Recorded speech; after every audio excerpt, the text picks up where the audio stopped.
តិចអង្គប្រាសាទគេពីដូនតា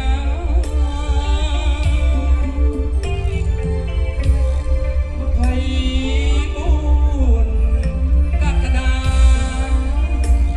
2025ញាតិអើយជួយចាំថ្ងៃ8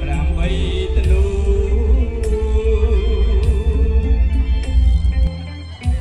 កងទ័ពខ្មែរអើយយើងត្រូវ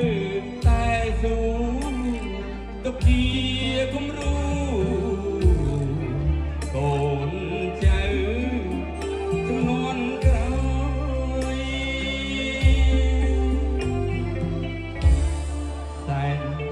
អាណិតណាស់កូន